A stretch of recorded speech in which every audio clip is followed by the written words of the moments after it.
Hello there everyone, and welcome to Guild Gab. This is episode 27. This is a show all about Guild Wars 2. We focus on PvE and lore, and everything having to do with the expansion Heart of Thorns. So today, we have not too terribly much new stuff to talk about, but there are some new items in the gem store, and there was a stress test yesterday that none of us got into, and I just realized that it still says pre-show. Let me turn that off. Okay. Let me introduce everyone. I am AuroraPeachy. To my left is Akasaurus Rex. We have Corvus of Corvus Plays, and Alex of the RPG Shack. Who's at 1,000 subscribers on YouTube? Woo! That's... Woo! You guys in Twitch chat, since we are broadcasting live on Twitch right now. Thank you so much, everybody, for tuning in. If you are watching this afterwards on YouTube, thank you so much for watching. So, there's a new Char bass guitar in the gem store. Hell yeah. It actually just looks really cool. I haven't heard it yet, great. But it looks awesome. It looks like it was made by a Char. Well, Dolphy put a video up showing it off, as she always does, and it sounds so filthy. It's like slightly distorted. It's amazing. Is it like really Is it like a proper kind of like Geezer Butler type sound? That kind of like it's actually it's surprisingly filthy. It's like I don't know, it could fit into some metal pretty easily. So I'm just waiting for them to add like an electric guitar or something like that. And then we can start Arterian band. Got the lyre. You have the harp. So I love the harp. There. Somebody at yesterday's Peachy Party was playing Canon on the harp. It was amazing. I turned off my music. I was like, this is too good. It sounded incredible. Is there actually like an MP3 thing that you can use to get the instruments to do it automatically in game, or are people actually sitting down and learning these things now? No, there's a macro thing you can use, which ArenaNet did say that we don't care about it, because it's not giving you an advantage or anything like that. It's just. So yeah, you can tab out your own songs there, and they've got a lot of preset, like kind of pre-made songs ready for you to play. So I think all you have to do is just like run the macro and copy and paste the notes or something like that, and you can, okay, it's very good. Cool. So it's fairly simple, but it just sounds so good. It's so good. I need to get learning my harp. What would be a really good good musical instrument that they can make is to make like a really 80s styled synth keyboard styled after the Sura, Yes. Like Sura built keyboards. So you can have like neon lights flashing and like crystals. That'd be amazing, dude. It's like flock of seagulls stuff. We could form an 80s new wave band in Guild Wars Corvus. Yes. You could be there doing all those Spandau ballet hits. Oh man, you could have like a Norn drum set, Well, they already have drums. I don't think it was connected to any race, though. I think it is just kind of like one drum sound, though. Like, if they had like a drum kit, that would be amazing. Like a proper kit. Yes. Yeah. There's this like really terrible painting. It's like terrible, and it's so bad, it's so good. Of the Star Wars main cast and like this whole 80s. Rock, like extravaganza of like jumping in the air and stuff, like Darth Vader and Luke and Chewie and stuff.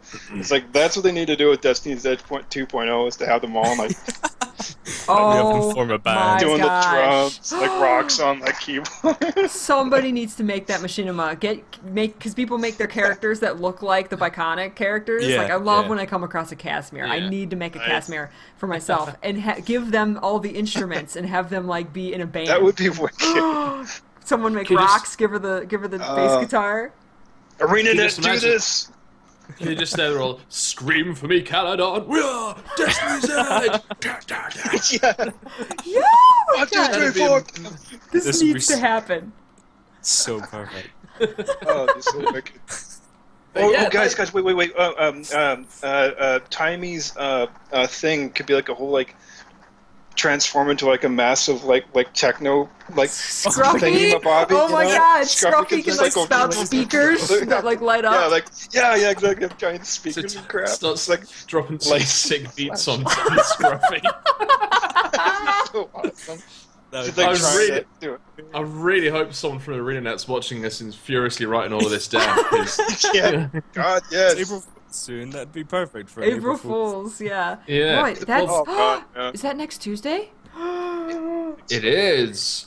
You think we're gonna Do you think we're gonna get what? Think we're gonna get Sam? I don't know. No. I don't think so. I don't think so.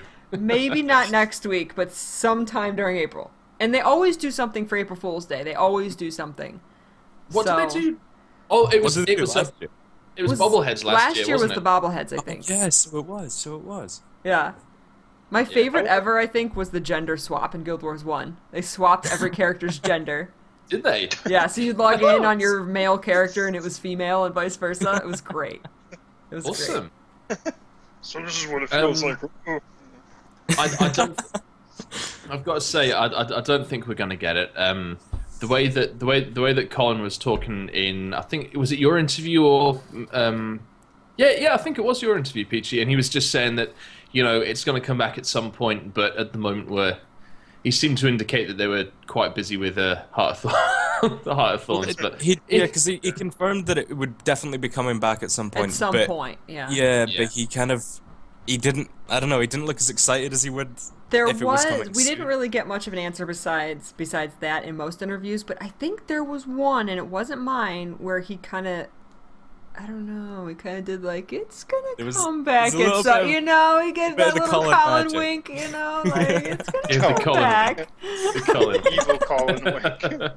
Jesus, Colin wink. Oh, I hope so. I really want it to happen next week, and to be fair, I mean, it's not like they're going to show us a trailer of their April Fool's joke, Right, no, they never previewed an April Fool's joke. So we're not going to, it's not like we're going to be in the know. We're like, oh, well, we haven't heard anything this week, so we're not going to get anything. So it's possible, for sure, but I honestly am so impartial, like, I'm right in the middle. I have no idea. Like, it could happen and it couldn't happen, and I wouldn't be surprised either way. I just hope it does happen. No, I wouldn't be surprised either way, but... Especially a week or two after first-person camera. Like, oh my god! That first person. No, not tribulation on first-person camera. That'd be a nightmare. Someone would do it though. When you get to like world, like the second world, and there's that. Is it the third level that just goes on forever and ever with like the Oriental theme? Oh my god! No! What's wrong with you? I never even got that far. I would definitely be making videos if they did that. First person. I mean, the thing is like it'd be great videos for first person SAB, and just trying to do it all. And it could also be like 10 episodes of me on the first level. Just crying Fail montage. And the camera view is just the rock face going up and down your screen like this. Just me, like my little webcam in the corner, just slowly crying and just getting visibly weaker and weaker. There was some incredible with the first person camera. There was some incredible videos made, like the first day. Like people were making videos. It was incredible. Is there any that you guys have seen that like sticks out in your mind? Because there was people that did like first person jumping puzzles. Yeah. Well, I think I really. Oh, sorry. On you go. I think you're probably going to say the same thing as me, mate. It's WP and Visuals Goem's Lab run through. That was amazing. That was so good. Oh, I don't know how they had the patience to do it. Because it's like the first jumping puzzle. It's like it's a nightmare on the best of. Oh, what Goem's Lab? What are you on? I blasted through that. The first time I did. It took me like 3 hours. I shouldn't have admitted that on the internet, should I? There was. Oh, sorry. There was someone who like recreated the Walking Dead intro. Using it, like getting those amazing like cinematic shots, like zooming in, and they were really clever as well because if you have your settings open, you can hold the field of view slider and then Control-Shift-H your UI off, and you can still move it while everything's off. So if you hide your cursor when you're capturing that, there's this trick in cameras. It's usually done in horror, where they're like, I think it's in Lord of the Rings as well, when you look down the forest thing and it kind of looks weird and it's kind of like it's getting further away. Yeah. So what you do to do that in real life, you zoom in while you'd zoom in while moving backwards, Right? And it like creates this weird thing. So you can actually do that if you move your character back and slide the FOV down or up or something like that. And he was doing that in this. Like this is like the first day, and he'd worked all this stuff out and was getting these amazing like weird shots to recreate it with. It was amazing, and the editing was great as well. All the colors and stuff. Oh, it was so good. That's like my favorite one I've seen so far. I'll have to check that out, man. Yeah, you're gonna have to link that to us. That sounds awesome. I think a lot of the challenge is going to be the jumping puzzles, isn't it? And but I tell you what, just running around I did Lion's Arch in a video, and went swimming underwater. It just looks gorgeous. First person camera, you get all the clutter off the screen and getting your own little guy out of the way, and it's beautiful. It's beautiful. And there's one that I really want to try and do, which is the Conundrum Cubed one, which is if you go into Mount Maelstrom from Sparkfly Fen. So and you kind of go right and you go north towards where that Nightmare Court outpost is. There's like this tiny little crack in the cliffs, and you go through, and it's like this giant Azura kind of cube thing, and it's evil, but it's so good. There's like lightning strikes and everything going on, and you have to be like really clever you've got to be really aware of when the attacks are being telegraphed and that kind of thing. So that's going to be a real challenge, I think. There's going to be some nice challenges out there. When the expansion comes and we have like speed runs of jumping puzzles and stuff, I'm going to be really looking forward to seeing like the top leaderboard runs in first person mode on all these jumping puzzles. There's so many little things. There's so many little things coming in Heart of Thorn, big things and little things, that I kind of like. That's something I completely forgot about. Like there's and even honestly, we've been so focused on the features, specializations, the other game modes, guild halls, all this stuff, the Revenant, that I've like forgotten. There's like a whole new story that we are going to get to experience. Like, the story. It's really the story. And they haven't really talked that much about that. It's really just all been speculation. They've given us little tiny hints here and there, like Glint has a secret in the jungle that she has left for us, and it's a big dragon poo. Sorry. Yeah, I keep going back to the egg. I'm like, I don't know what the egg is for. Yeah, I know. I'm like mad at Cave. Yeah, it's really kind of strange how like it's like not really focused on like a lot of like story plots, because like most expansions often do give you some thematical overview of the main story, whereas ours is very vague, and there's been enough to focus just on the features, frankly, but just as you're saying, that there is going to be a fully fleshed out story, and with the fact that our characters are speaking again throughout it, is going to make it even more amazing. I'm so excited for that. Oh, God, yes. Because when they announced the expansion, like everything was just features. Like, here you go. They didn't say anything about the story at their kind of conferencing, and they still haven't really touched on anything since then. Haven't. And I think that's really good, because it means that the features that they're bringing in are like enough to sell it, right? Like that's amazing already, and so the story on top is going to be great. But what I'm really interested in is like, are we going to kill Mordramoth? Like, because the whole of season 2 was kind of throwing us back and forth between the idea of killing Elder Dragons, and maybe it wasn't the best idea to kill Zaitan. Maybe there's more at play here, you know, maybe the plan was to get Glint's offspring and grow into another Elder Dragon, so we're protected from this balance thing. Right. So are we going to go in and kill another one when we don't have another egg? You know, we don't have another thing to replace Mordramoth if we kill him, so it's like... In all of the interviews with Colin, he really, like, he kept saying, like, in this expansion, this is about going and killing Mordramoth. Like, he said that multiple times, so I'm guessing that... I was almost like, there's multiple ways that this story could go. Like, are you really spoiling that for us? Like... it's strange, because it's like, well, of course we're gonna. The goal is to go kill Mordramoth. Yes. But the fact that the story has this possibility of going in another direction is like, I was like, why is he saying that so plainly? Like, we're gonna go kill Mordramoth. Well, maybe. Oh, sorry. On you go. Sorry. I was going to say, part of it I think is it's got to get people thinking about the story as well, because there's a lot of stuff in the episode where you experience the Eternal Alchemy, and that you see. Oh my god, Entanglement was my favorite episode. Oh my gosh. You hear a lot of people talking, and I think the Avatar of the Pale Tree talks about this as well. They talk about the balance between the magics, and that even though the dragons are by and large, pretty nasty and evil, they are necessary to preserve the balance of magic. Otherwise, the ley lines become unstable, and magic explodes and goes everywhere. So I think that this is definitely going to be a possibility of we're going to be trying to manipulate this whatever hatches from the eggs become a new elder dragon. Yeah, makes sense. Yeah. But then on top of that, you've kind of got to consider that surely Glint's egg would be replacing Kralkatorrik and not an element that dragon isn't aligned to.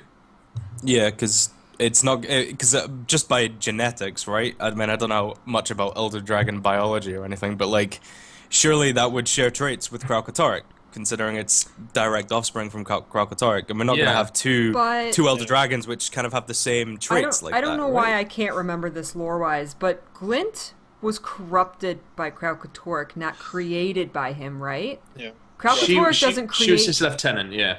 Kralkatorrik doesn't create minions. He's one that corrupts the living. True. So Glint isn't... Glint was just corrupted by Kralkatorrik. She still has features of him, and she still... But her DNA isn't from Kralkatorrik. Well, then we've solved it then. Because Glint's secret will just be a huge cluster of all these other dragons. She's a universal dragon donor. I just think maybe her secret is that we'll find her family and all these other dragons. And we're gonna have these baby Glints just replace all of them. Baby Glints flying around. I'm Uncle Shimmershanks. How you doing? Absolutely not. No. This is your niece. Smudge. No, it can't do that. No, it's got it's dragons. It can't go into bloody children's cartoon on a Saturday morning. It'd be fun. It's like we're dealing with dragons a dragon that has just ripped apart the Tyrian Pact, and it hasn't even properly woken up yet. It's like me accidentally smacking the cat in the face while I'm still half asleep. And he's kind of, and I'm just really loving the image of equating sleeping Alex with a sleeping Morgan. I think that's certainly a plausible idea, though, that we are going to see sort of smaller and non-elder dragons in the in Heart of Thorns. Whether or not they're, I hope so. It could be, yeah. That is a very kind of great idea. If because Glint hid her secret in the Maguma jungle, so it does imply there's some kind of connection to the Maguma jungle. And someone said that there might be the Scepter of Ore in the jungle, but I think for all intents and purposes, Livia still has it, though, doesn't she? And the going theory is that Livia is Countess Anise. Yeah. There's no confirmation of any. There was no lore after that ending scene where Livia gets the Scepter of Ore. Yeah. So it could be anywhere with anyone. But I really love the theory that Countess Anise is Livia. Yeah, because she turns up in Sea of Sorrows, and Sea of Sorrows is only set. Is it set about 100 years before the events of Guild Wars 2? And about 150... 200, wasn't it? About 150... It's long enough after Guild Wars 1 for her to be reasonably dead. She should have been dead. Yeah, correct. But she's still alive, yeah. Yeah, and the other thing I saw in chat as well was that someone suggesting that a Bloodstone might be there in the jungle. Bloodstone's in the jungle, yeah. Because that'll have to be touched upon, definitely. Because there was one in not the Aurora Glade mission, the Divinity's Coast mission, I think, where they kill the Chosen on the Bloodstone, and that was at the very beginning of the Maguma jungle kind of aspect of the story. So, if we've got if we've got a large proportion of maps to go and explore in Heart of Thorns, I was kind of like thinking, will we go that way because Verdant Brink seems to be on the left-hand side of the Silver Waste and Dry Top. It goes all the way up and comes round a bit more towards Divinity's Reach when the expansion hits. Could very well be a Bloodstone in there. I think we definitely will. The Bloodstone stuff will definitely come back. It's actually surprisingly relevant to a lot of the story stuff that's going on now. Especially even just in terms of location, but like, I don't know, there's a lot of stuff to do with magic, right? Like, you know, oh, we killed Zaitan, so now there's all this extra magic, and before that caused a lot of chaos between the races and stuff, so, you know, it's gonna be there lingering, and I think we are gonna see some of that stuff in Heart of Thorns. We have to. Yeah. Well, actually, isn't that a Bloodstone behind Jenna's throne that they've just kind of upended? There's like this giant stone behind the throne. Oh, that sounds really familiar. That does sound familiar. Yeah. Maybe it is. Let's call up WP. Hey, give us all the answers. What's going on, man? bring up the potato. But people are bringing up some awesome points in chat, like Mordremoth. This is a little bit not on topic what we were talking about, but Mordremoth managed to corrupt Scarlet and push her to do what she did while half asleep. What's going to happen if he wakes up? Well, and that's this is the race really cool. to kind of destroy Mordremoth before he fully awakens. Yeah. Because Zaitan rose ore and flooded loads of crap, like the whole of the Dragonbrand and stuff like that. For that, the Kodan with push south. Like, there's so much stuff that's happened because another dragon has woken up. Like, and are we gonna see that kind of happen towards the end of Heart of Thorns, maybe, or are we actually gonna pull it off and kill him beforehand? Or I just can't see if we're going right into where Mordremoth is sleeping. When he wakes up, like, I mean, this destroys the surface of Tyria. Like, we can't get all these new maps, and then what? He wakes up, and then the maps are different. Like, that doesn't quite make sense. I don't know. Well, I know totally. They're not going to destroy it halfway through the campaign of Heart of Thorns. Right. Like, that's just not going to happen. Yeah. Maybe we don't kill him, and then in season 3 something like that happens. I don't know. Yeah. But then they'd have to make sure the personal story was still playable for new players and stuff. Well, yeah, absolutely. Yeah. I don't know. Scarlet wasn't driven mad by Mordremoth, though, because Mordremoth was still asleep when she encountered the Eternal Alchemy. Well, he spoke to her. It was like she kind of the Eternal Alchemy thing like opened her mind up, and so it kind of surpassed the Pale Tree's protection. Yeah. And so she got into like her instinct side of right. it. It wasn't just Mordremoth. Like he probably wouldn't have been able to corrupt her if she didn't go into Omad's machine. Maybe that early, but now that he's continuously awaking more and more, he's beginning to, and because the Pale Tree is now very wounded. Yep. That because we're getting brings down the protection of the Pale Tree, and so now he can more easily corrupt all the Safari. And in your interview, Alex, like as you said, you know, it's like those who are weaker willed are more likely to be corrupted, and those who have like strong wills and are kind of, you know, really centered in themselves are going to be, they're still going to have their own kind of personal protection against his corruption. So also there's for folks that haven't played through season 1, towards the end of it, we got a lot of actual losing words. Totally losing words. In regards to finding out why the hell Scarlet was doing all the apparently random stuff, we started finding out more about her, and I think it was just in writings, but you actually got to read her journal, and she was describing the shift from kind of like once her mind was open, she did start talking about how there's this dark presence that's like has like a sentience, and it's watching me, it's just talking to me. It's like, is this real? Is this not? So cool. What the hell's going on? It's amazing. Like, that's such because you can. I still have the idea. I still have the first part of that journal in my inventory, and I accidentally double-click it all the time. So I'm just like walking around, and it's like, I wake from nightmares. So annoying. But it's great. It was really well written, and it showed that it was like this slow invasion of her mind. You know, like it opened up, and she was just, you know, she was this intelligent kind of scholar-type person who was just looking to learn, and it's like it just crept in and took over her, and and it's a shame because like she just wanted to kind of get this insight stuff, and it actually just screwed her over by getting rid of the protection the Pale Tree had, and it's Right. like it can be interpreted quite deeply, like maybe you shouldn't know everything, maybe some things are too dark and you're kind of better in your kind of peaceful, happy ignorance or something. Yeah. Whoa. Whoa. Pale Tree is watching you. Victory through peace and all that. Big Brother is watching. It's the Pale Tree, Huge. and all of the dissenting Sylvari get thrown into the Nightmare Court. Which is Now we need interesting. to have like a video of Sting's, I'll be watching. So how do we think the Nightmare Court fits into the old corruption?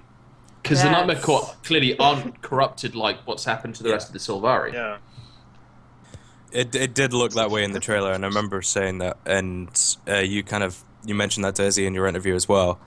And it does look like they're kind of maybe on their own kind of side, they're kind of forming their own little faction, and it's going to be interesting to see what kind of side they're on, right? Because I think I brought it up, this must have been ages ago, like back when the finale happened, but like the whole idea of the Nightmare Court is kind of being your own person, right? Not following these strict rules and being told what to be.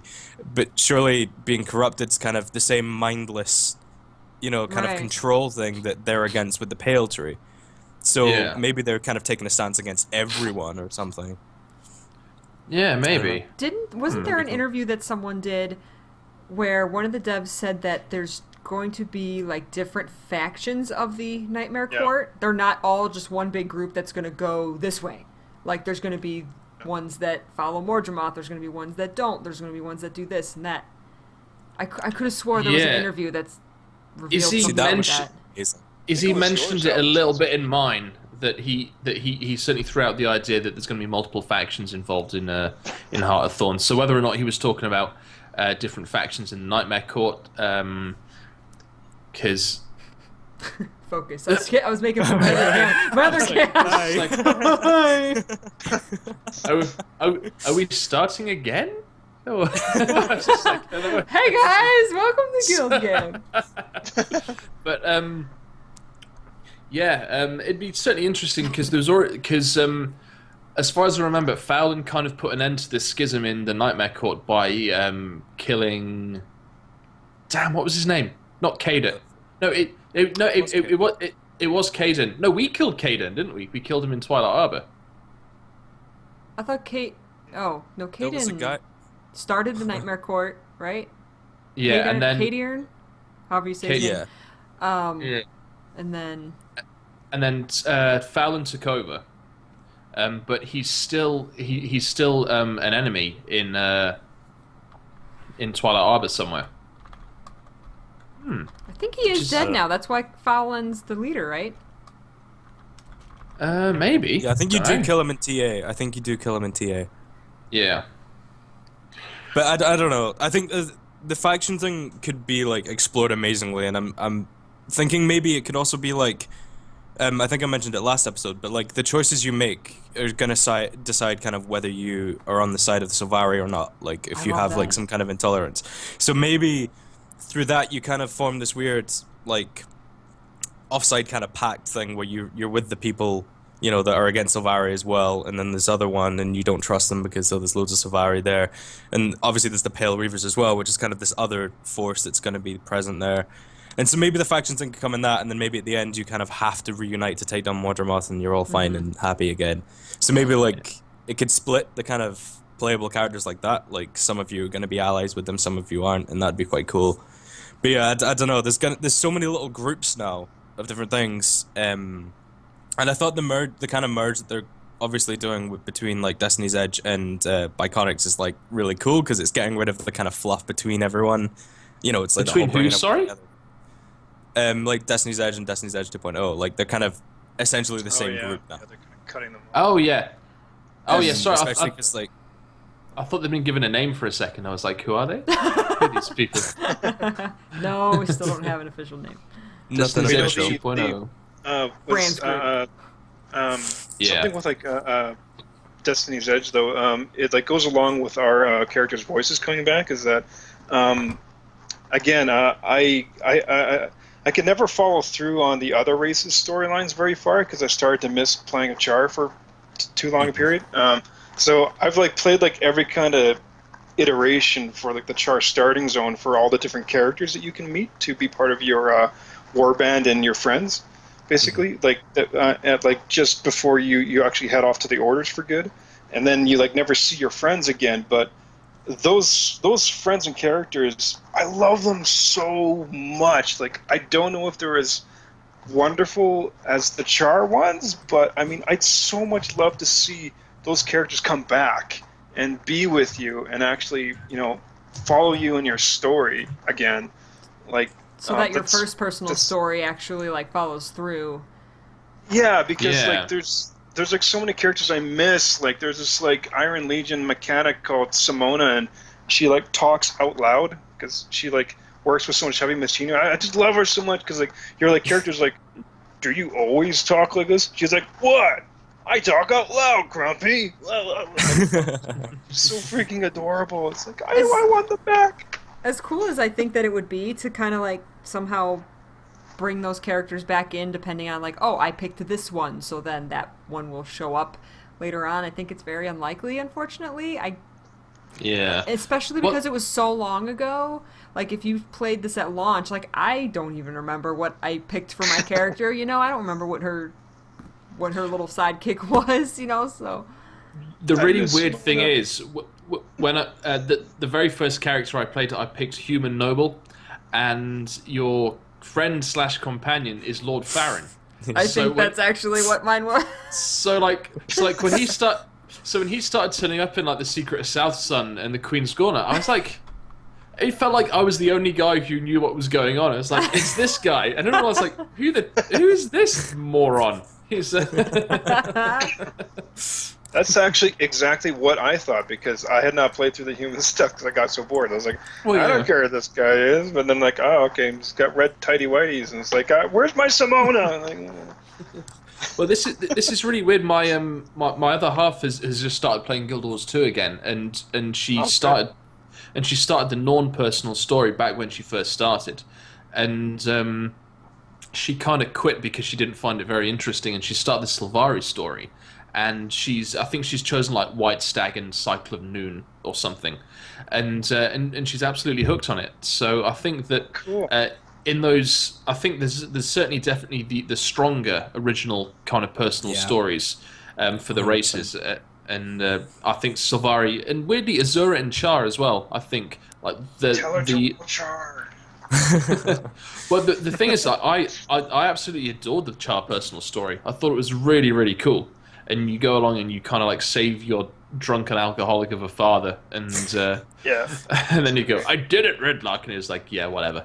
And yeah, like my first character was a Norn, and the personal story was just kind of, it was okay, and I still enjoyed it and stuff. But like after I made my Sylvari afterwards, it's like, Jesus Christ, like you're fighting the Risen straight away, like. As a Norn, you don't fight it till any of the kind of Zaitan minions till really quite late on, and some of the first enemies you come across is a Sylvari or Risen, and I don't know, the story just felt so well. It was obviously kind of, I mean, I don't want to say this just to, it's not official or anything, but it kind of was catered towards them for, you know, because I think they knew the kind of overarching stories they wanted to tell, and so. I think for new players and stuff, Sylvari is probably the best option, just to kind of have a really good idea on the scope of everything that's happening now. And yeah, the Char story is just so well put together, because it's so, I don't know, the Chars like as a race have such, it's like kind of like the Azura, they have such like iconic personalities as a race, if you know what I mean. And I don't know, it's just super good playing through both of those. And you get the romance with like Ritlock. Yeah, exactly. And Ritlock's so good.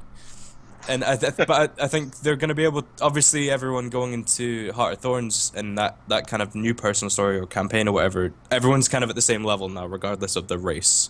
And I think, I mean, there's going to be flares obviously to do with the Sylvari, and okay, Sylvari players might get a bit of discrimination, so that's kind of their unique thing, but I think for the most part, you're going to be able to choose whether you trust people or not, and that's, everyone's kind of on equal grounds like that.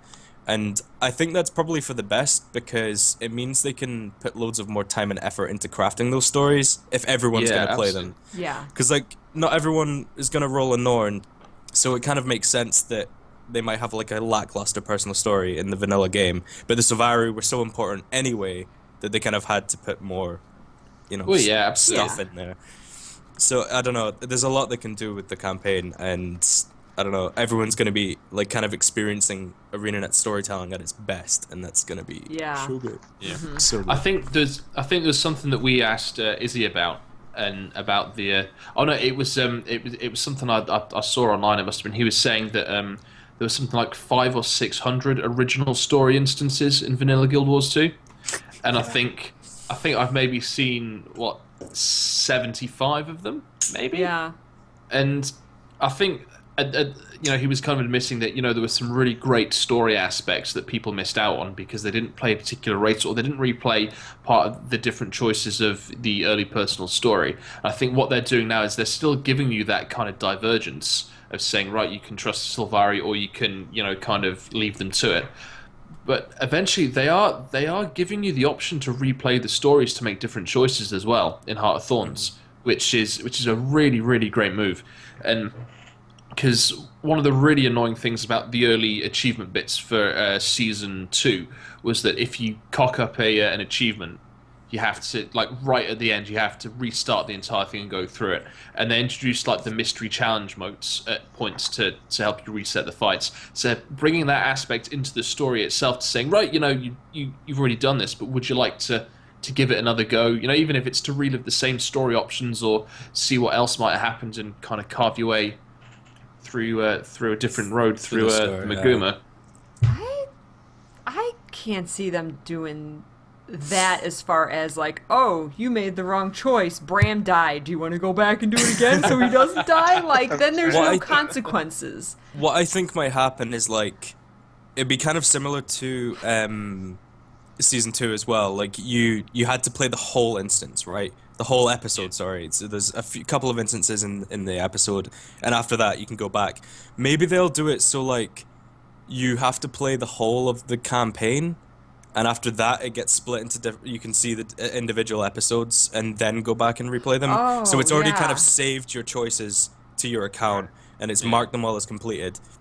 And so then you can kind of go back and re-experiencing them, but it won't actually change the choices you made the first time through or something. Why couldn't you just play it through as another character, though? That's the other option. That's what I would do. Is I want to play it through as my main, a human, and then I want to play it again as a Sylvari, and I'll probably make different choices and see if different things happen. Yeah, I certainly don't think there's going to be anything major that they leave you down to choice. I think it'd be a fairly dodgy move trying to kill off a main character if you choose the wrong kind of thing. But if they they have go to make down it consistent, right? For everyone, so everyone has Bram die. Well, yeah. So it's part of the story, the lore. Yeah. Right. But what they can do is they can give you the illusion of choice, like you had in Nightfall. There's particular bits where you either choose Margaret or the Master of Whispers as a companion, and then later on you choose Gorin or the Norgu? the really.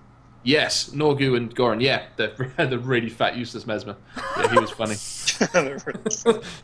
He was so rubbish. He was just like, nah, pie. He was ridiculous. But my point was that by giving you, they gave you the choice to make as you went through the story, and it dictated which story missions that you go on. But when you completed the story, you always had the option to go back, recruit that other companion, and go and do these story missions and go and do those other story missions. So that's a good point. Yeah, because if you pick one, that's part of your story, but then afterwards there was an option to go get the other one. So, I mean, to be honest, I think it's gonna play out the same way the personal story did, where like, you make these choices, and they're kind of sealed. Like, that's it. It's kind of done. Yeah, I think they might split it down so you can... Because, I mean, you look through the personal story... After they introduced Season 2, you could look through the different chapters of the personal story kind of extensively. And so, like, I think what they'll do is do a similar thing like that. So it will always have, like, the individual sections of the personal story there. And maybe you can go back and replay them after you finish it. But I think... You'll just have to play it on an alt if you want to do things differently. Like Yeah. the same way the personal story is. All the choices you made are kind of glued to you. And I think that's best because people are going to get confused. They're going to forget which choice they actually made if they're going back every now and then and replaying them and doing different things. And it's hard to... It could confuse it. Like, if the next instance is meant to be a mission based on a choice you made, is it going to do the first one or the most recent choice you made? Or... It's a lot of confusion. I think it would be simpler to lock it off and just make it kind of universal for that character. And then the next character can do it differently. What was there's something that they did in Factions where it's about 2/3 of the way through the game, I think, or maybe a little bit earlier. They make you choose between two factions. They make you choose and Kurzik, Exactly, and it automatically, I think, it automatically makes the choice for you if the guild you're in is allied to one of them in PvP. But I can't quite remember. But what it does, it sends you on completely different ways. So it splits you off and then brings you back. For the fight with Kunavang towards the end. So, I think the best, if they were going to implement something like that, by giving you the illusion of choice and then the option of replayability later on. Right. But again, it is very dicey in whether or not a kind of a fairly linear narrative would work a lot better because, like, kind of, what's the word? Kind of having actual... consequence when you make choices doesn't work too well in an MMO because you've kind of got to keep you've got to keep that standard open world for everybody. So if you make one decision and say Bram dies or whatever, and then your party mate comes along and just goes, "Hey, Bram wasn't dead in my version of the game. So which one is canonically correct?" They can only take one of those forward into season 3. Right. It has to be consistent, right? For just lore's sake, next expansion or in season 3 or whatever, they might reference a main character dying. And if that didn't happen to some people, the whole thing's screwed. Like it just doesn't work. They need to keep the storytelling consistent like that. Right. So I think it'll be a similar. Sorry, I think it'll be a similar kind of thing where you split off into those factions like Luxons and Kurziks, and you'll come back, kind of together for the final thing. And so you've had like your own spin on the story throughout, but it's not had any real solid world-changing implications at the end of it. Yeah, right. Sounds like Because like you said, it's hard to just hard to do that in an MMO. Yeah. And 100%. I really think that's so cool that you brought up factions because I think it's going to be very similar to that. You're going to have to choose whether your character is very anti-Sylvari or not. And while, like you said, there can't be like whether you choose one or the other depends on which main character dies. They just can't do that because of the story going on forward.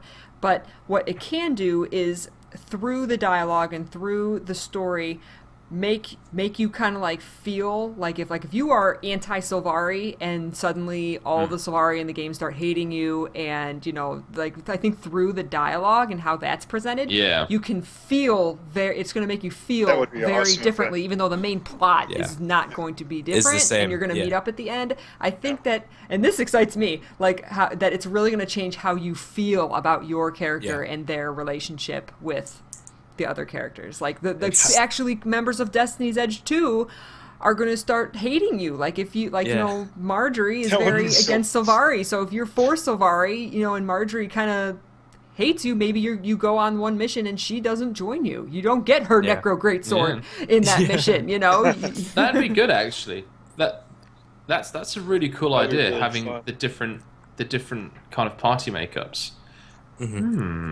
Are we pro Sylvari or anti Sylvari in Guild Gab? Oh. Anti-Sylvari. Oh.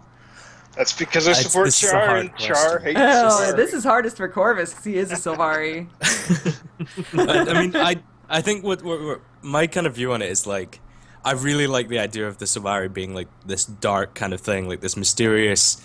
Some of us are corrupted, and I like that. In the same kind of way, Modramoth in chat, it's like, it's Modramoth, right? It's cool as anything that he's the bad guy. And so, like, I bought the Shadow of the Dragon shoulder pieces and stuff like that because I really like the idea of my Sylvari, like, struggling with this whole thing. Oh, like, that's cool. Having to fight this corruption thing. So that's, like, my kind of head lore about my character. And so, like, I kind of want people to be anti because I want us to be, like, an actual threat. But you want us to be the underdog kind of thing. I'm pro Sylvari, of course I am. But you guys should all hate us. Is my thing. I'm gonna be making Everyone a big else salad, be baby. Everyone else hates us. We're gonna be making a big salad over at the. I think Huge I toss through my out. Frostfang first. What was that again? What was that called? again? What did you have? Did you say you had a legendary? You've got a what now? I think you said a sunrise, wasn't it? Or... What? I was so tempted. I saw I had there was a mini Frostfang you can get because it's like a drake kind of animal in Tyria, and you can get a mini Frostfang, and I was so tempted to use it. Just 'cause. You must.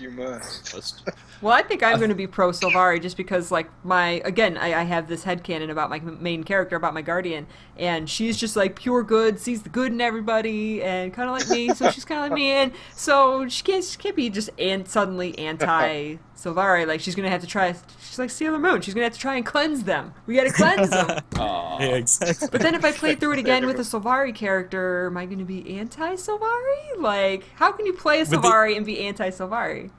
You can hate Maybe yourself. You can be, what have I become? No. This life of mine that I dare to dream outside. I guess it's like I guess it kind of works like you know yourself, right? You know yourself that you're not corrupted, but how the hell can you trust anyone else? You know, you've seen all these people like lash out. You've seen members of your race do horrible things. So Yeah. I think it's definitely still possible to play through being anti-Sylvari. The trick with me is I have all this headcanon that's like, all my characters are friends. They're in this guild together. So how the hell am I going to be able to play through on one of my alts and be anti-Sylvari if their best friend is a Sylvari? I don't know. That makes even more drama, dude. That makes it even Oh my better.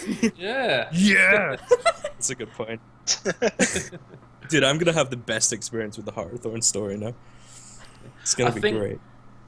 It's such an interesting race. Even before all this stuff that happened with Mordramoth, it's a very unique idea because everyone's going no tree people, but they're not.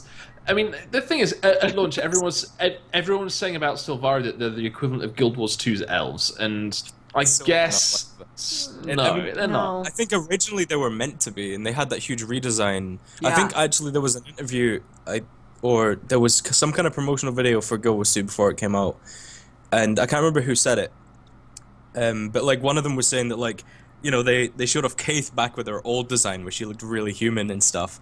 Yeah, and, I saw that. I think there was some feedback that was like, I think they saw someone say that, basically they're just like the Guild Wars 2 version of elves. Yeah. And so they were like, right, scrap everything. We're doing this. Tree people.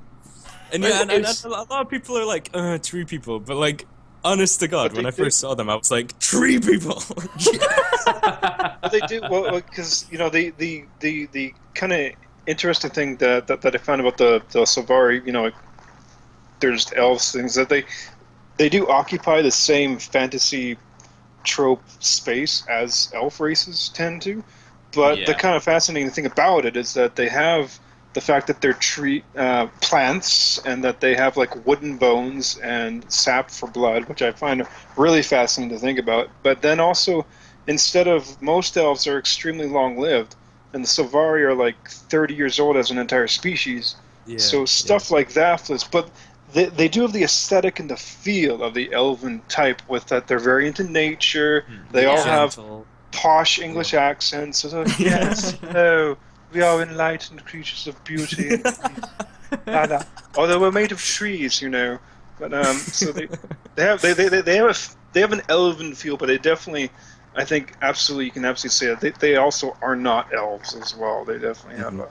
It's one thing I love about Guild Wars is that like the races that in the universe are so original, like ridiculous. Like you have like this like kind of a generic Asian MMO, and it's got like humans with cat ears and tails, and they're like the cat people. Oh, don't get Ox started. And you have the Char, and they're like, yeah.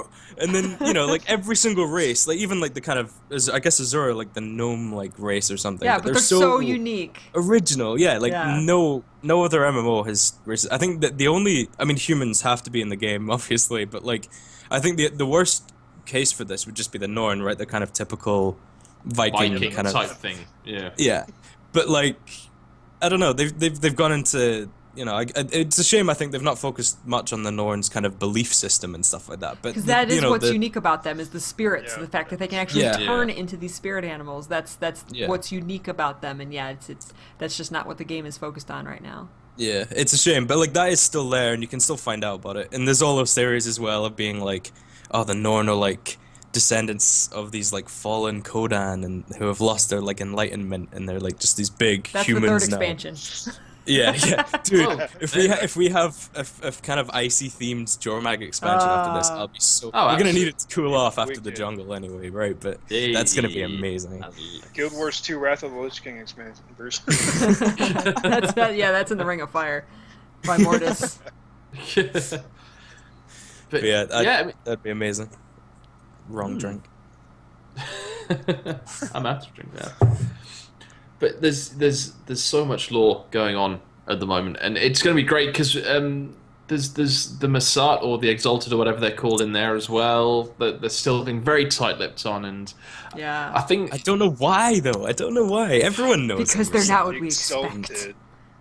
and they're I- bastards for not telling us. Yeah. That's it. I think it was actually in Inks' stream yesterday. We were talking about the potential for like glider skins and stuff, and then we started talking about like gear and you know your allies with these civilizations in the jungle, and maybe you know you kind of become friends with the Exalted, and you get like a glider skin that's like their new glowy Guild Wars 2 kind of wings. Yes. That'd be amazing.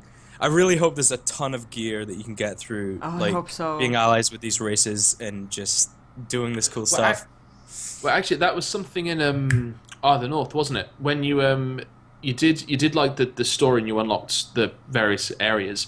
But what you could do, you could go back and you could do like your vanquishing quests in the particular areas, and you could get the buff that gains you like points towards the title track for each of the races. So you had like an Ebon Vanguard one, you had an Azura one, you had a Norn one as well. And the more that you leveled up and you got a higher and higher title, the more gear that you unlocked. So when you got to like rank 10 of any of them, you unlocked like a unique set of armor and like sunglasses and weapon skins and all this kind of stuff. That's what we need. You need like it's all very well to go and like, oh, here you go, you got to the end, have like I don't know, like a title and some kind of trinkety type thing. Something It's that like- you can show off to say, I Yeah. achieved this. Exactly. Absolutely, Even yeah. if it's just gloves or a shoulder piece or a headpiece or something. Oh, Yeah, absolutely. that's something that they haven't talked about at all, understandably. But yeah, I hope that there's, like, there doesn't have to Tons be of as many armor skin, you know, double the armor skins that are in the game. No, I'm not expecting that. But multiple racial, these new races. I mean, I want to go to the Exalted. I want to go to the Golden City and be able to buy their golden Exalted weapons and armor. Like, that would just be so cool. There's definitely at least going to be like an Exalted back piece. Like there has to be. Oh, yeah. There has to be. Yes. Wouldn't be Guild Wars without a new back piece, would it? Well, I do like the back pieces. Aside from that Karka one that Dude, is- I think that's a really cool one. Though I'm kind of sick of seeing Azura Necros with that. Like, It- it's so it's a- typical. it's a hentai nightmare, mate. It's awful. Dr. Octopus. Yeah, exactly. Oh. There's definitely a lot of back pieces you see around. Like I have Shadow of Grenth, and I got that really. I worked really hard to get that as soon as pretty much a few weeks after it like was in the game, and I still don't see that many of them around. So I'm kind of happy about that. But there's so many. Like I don't know. Everyone wants like the kind of wind catcher one for their elementalist. You know, all that kind of stuff. I don't know. What I hope is that they bring out a lot of. I think the problem with the gem store is just that like when something new comes out, everyone jumps on it and everyone has it for a while, and you know when there's a new armor set added, like with the Silver Waste, everyone's constantly working at it at the same level. So I've kind of been waiting for the expansion because it's gonna throw hopefully all of this gear at us. So no one's gonna have like the same look. You know, everyone's going for different things that they think's coolest, and so you know you're gonna see a lot less of everyone in the same gear. Yeah. Which is good because especially for a game like Fashion Wars 2 or whatever you want to call it, like it's all about that. Like that, there's the story, and in between that, it's all about getting the gear you like the look of and stuff like that. Oh, yeah, so absolutely. they need to kind of supply us like with tons of new stuff, new weapons, new everything Yeah. that people are gonna want to use. Yeah. They're Especially pretty quick at coming up with like Black Line weapons and stuff. So it's, Yeah. You know, Totally. if there's been like a small, even like a very small team, or heck, even one person sitting there just design new weapons, or design new weapons, new weapons, new weapons, new armor. I hope so. What's kind of good about the Black Lion skins is that they're all very modular. When you can tell that there's and this isn't like in my opinion a derogatory thing to say, because the bits that they do make are fantastically detailed, especially in the last year or so, that they all kind of have like this modular design. So when you look at like the axe and the sword and like scepters and that kind of thing, you can see like the little bits that are the base for the weapons. You can see like, yeah, they slot like the hilt of the sword under here, and then they put a bit of the mace on top, and then they come out with like a you know, they end up with a scepter or something, and each one of them has like something unique about them as well. They're not just kind of like slapping 4 bits together, which would be, they could do and people would still buy them, and it'd be a little bit of a cop out. But every even though like I was saying, there's like a weapon skin kit that they kind of build from. Yeah. Everything has such a unique feel to it. Like the shadow weapon skin just gone. I think like the scepter, it's got like the twisted horns around it and that kind of thing. And one skin that I really loved was the Winter's Day torch skin, and they could have just completely phoned that in and just stuck some like naff globe lantern thing on top, but instead someone took out the time to completely like hand texture and craft this like a candelabra thing. It was brilliant. Yeah, I think they've been slowly getting better and better. Because like there's a few skins that you can kind of see they just took this skin and just kind of did something different with it. Like, but now, you know, this late into the game, each one feels fresh, and like you can identify them really easily as well. You see someone with it, you're like, oh, that's from this set. And yeah, like each set that they bring out was in, you know, it's just like and it's got this strong theme about it, and they all fit together. And I'm glad they've started separating the skins out. Like the scepter isn't just like the mace, and the short bow isn't just like the long bow but smaller. Like they've been growing them, and they're all pretty unique now. And it's just, so I think that's, people are like, but it's a good way for them to practice their gear design and stuff. And I think the past few sets is it's a really good sign for the gear that we might be getting in Heart of Thorns. Like, they're really well made. So the ones we're gonna get in Heart of Thorns are gonna be really well made. So hype. The thing is, I've taken like 3 years to craft my Silvari to be perfect, and I'm scared I'm gonna have to change everything. You did turn your Silvari pink yesterday for my party, so. I used the hot pink dye I have and didn't buy on purpose. Just don't clip my tails, please. Oh, yeah, that's the tail clips. Can I amend? Go on, sorry. No, you go ahead. I was just gonna blab about my chart tail clipping. After you, no answers. One thing that I really desperately want is trait templates. Because I cannot believe that Colin said that that's not something they're focused on right now. You would think it would be really simple, but it must not be if they haven't just thrown it in. I mean, to be fair, it did take them 5 years to put it into Guild Wars 1, so... I think it's a really difficult thing. Like, a lot of people don't... it's like one of those things, like, yeah, just do it. But, like, when you think about it, it's a lot. Like, it would have to make sure that you have the gear in your inventory to quick swap it to your character to make sure you've equipped specific stat gear, all that kind of stuff. It's like, there's a lot they'd have to think about if they were to implement it. I think we all need it, for sure. And especially if they're going to be throwing in new raid stuff and different bosses that are going to, you know, oh, this one's more susceptible to like condition damage, so you need to swap your build to that really quickly. There's a lot of reason for it. Specializations. I think it's hard to How are they going to work with specializations? I can only imagine that whatever, if you're a druid and you make your build, that it's going to save that, and then you switch back to ranger, it's going to save that, and then it has to swap because the trait lines are going to change. Sure. Well, here's the thing: in your control tab in your options, there is now an option there for an F5 thing. So there's a function. There's a function 5 slot in the control roster, but it's just not got anything assigned to it as a control. So you go to your keybinds. So like F1 to 4 will be like elements on an alley, but there's the option to for F5 now, Do but no F5 class as well. uses it.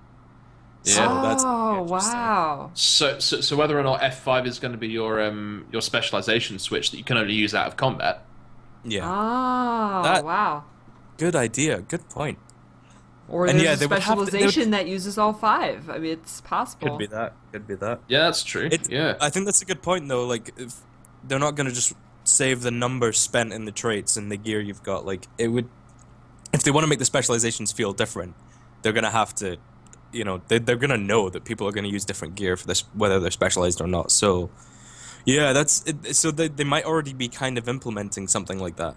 I think there's no excuse, though, for why you can't do that in PvP already. Because that has no gear. You just choose an amulet for stats and all this kind of stuff. It's all simple. Like, you don't actually have Right. to have anything in your inventory. So that has to come eventually. Especially if Yeah. they're throwing Stronghold into the mix, where people are going to want to run something totally different. Right. You know, and if it's in the same queue, you just did Kylo and you're all like kind of Zerka, and now you want to be a support guy running Right. supply. You're going to need to completely change that, and there's no time to do it before the match starts, before you're locked in. That's just, it's just Yeah. annoying, So- yeah. So And they the- have to implement something like that for that, I think.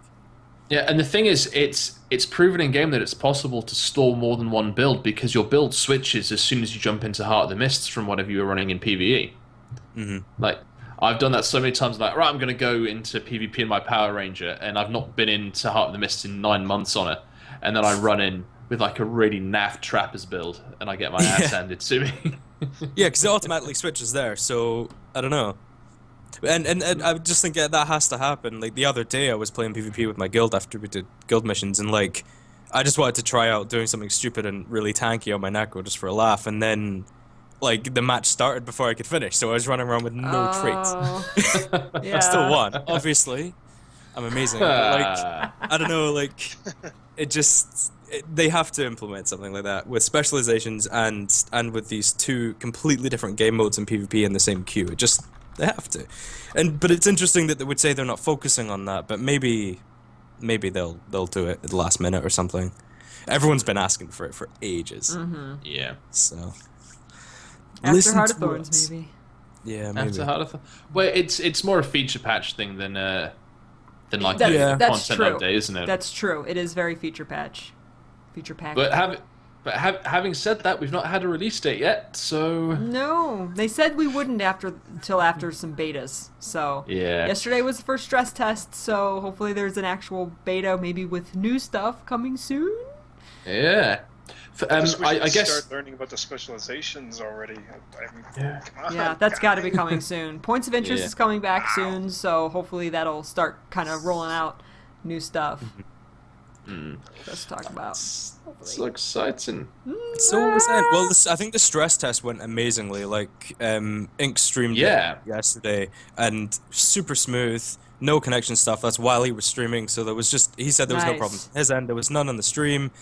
I actually, at about, oh God, it must have been like midnight or 1 a.m. or something, but like, there was a guy, on LFG, just being like, Revenant anyone? And he had the wee Revenant symbol there. So I joined his party, and he was in the demo, and he just posted on LFG just to kind of talk to people, because he was in the stress test. And so, you know, I was talking to him about whether he thought the demo was going smoothly, and he was like, yeah, no issues, and he was really liking the class and stuff. And I think it just went super smoothly.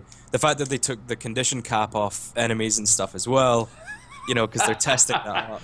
That was insane. There was You get, over like, 100 stacks of bleed on the Wyvern at one point. And 100 stacks. And the thing is, the numbers went up to 99, and then just like an exclamation point appears. It's like, what are you doing tonight? Why You am I- broke it! But they said they were doing that to test whether they could increase the caps, because they know that the 25 kind of Condi cap limit is really bad for people wanting to run condition builds. Because, like, to be fair, on a warrior or something, you can get that anyway, even if you're running just pure power and not condition damage at all.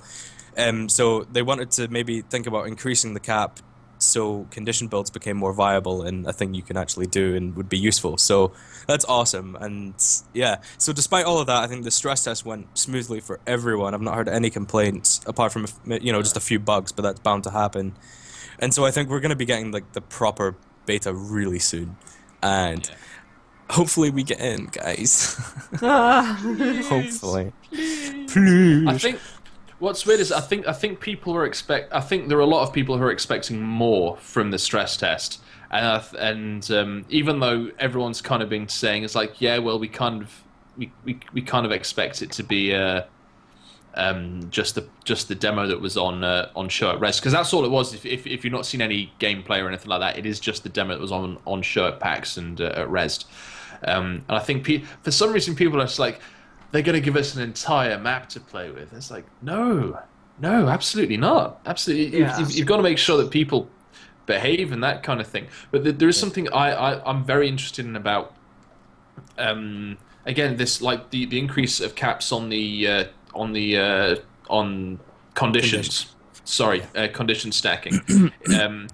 If they're working, again, I know I kind of bang on about this quite a bit, but when they're trying to get rid of the Zerka thing, but they've got to be very careful it doesn't swing too far in the other direction either, because then it just leads to things like engineers with bomb kits being ridiculously overpowered and that kind of thing. And I definitely don't think it will be 100 up to 100 stacks. No, I think No. and if they do anything like that, increase it. At least if they do it anything close to that, like in terms of how dramatic that was, it will only be in PvE, I think. Yeah. I mean, you have a team of Necros, and you blast just some random dude in PvP up to like 60 stacks of bleeding or something, and it's like just dead. Just log out straight away. There's no point. Yeah. Did you see some of the confusion stacks that people were putting on the Wyvern as well? There's like 60 or 70 stacks of confusion, and every time it attacked, you just saw the bar going down and down. Oh and my down. gosh. It's absolutely insane. But yeah, that would have been fun to do. Just kind of like going as a Mesmer and just like slap confusion on everybody. Well, we actually need to wrap up the live show. Oh crap! So we're going to do that. If you are watching this live on Twitch, please stick around for the post-show where there might be, I don't know, legs bared and I don't know. all kinds of scary stuff. Oh, it's starting already. Easy It's trousers starting on. already. What? I don't Oh, there have the goes. same trousers on as I usually do. Look You're at not this gonna get as tail much more than leg skin. from me. God. So yeah, guys, we have this. We broadcast this live on Twitch every Wednesday. So please tune in, and it will always be on YouTube afterwards. So thank you so much, everybody, for joining. Thanks, guys. And we Cheers. will talk Guys to are you. awesome. We will talk to you guys next time. Bye.